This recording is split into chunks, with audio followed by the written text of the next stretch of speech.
Known formal complaint is now filed over a deadly U.S. strike in the Caribbean. The family of a Colombian fisherman, Alejandro Carranza, says he was killed in this September 15 strike that you're seeing on your screen.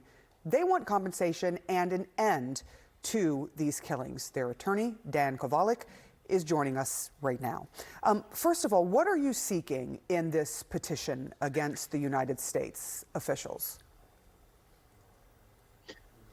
Well, as you mentioned, the family, of course, wants compensation. They've lost their chief breadwinner. By the way, he earned his money by being a fisherman. He was out fishing for marlin and tuna when he was killed.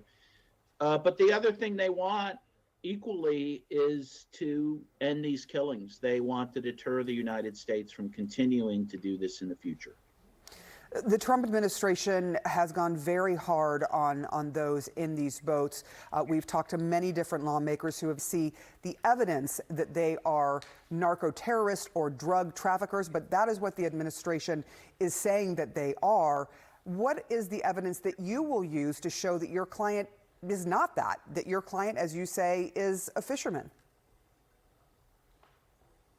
Well, first of all, the onus is not on us to prove he was innocent. It's on them to prove he was guilty. By the way, all these people are innocent because where I come from, you're innocent until proven guilty. But in any case, his family, the Fishermen's Association that he was part of, can all say that he was a fisherman and that's what he was doing.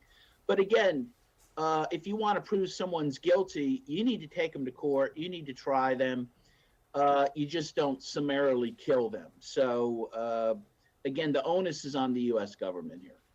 Yeah. In any case, the onus is on those who are in the process of trying to prove what someone was or was not doing. I do want to ask you, though, how certain you are that you will see any compensation by suing U.S. officials, in that the client that you have is not a U.S. citizen.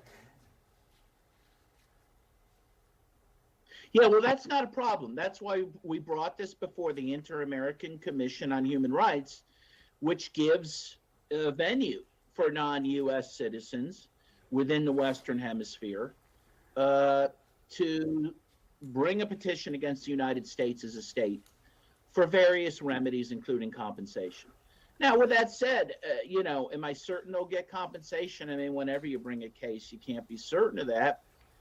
But this is an avenue to do that. And I think with this case combined with public pressure, which I think is building against these strikes, I do think we can get them compensation. And I think this case will be play a part in ending these killings.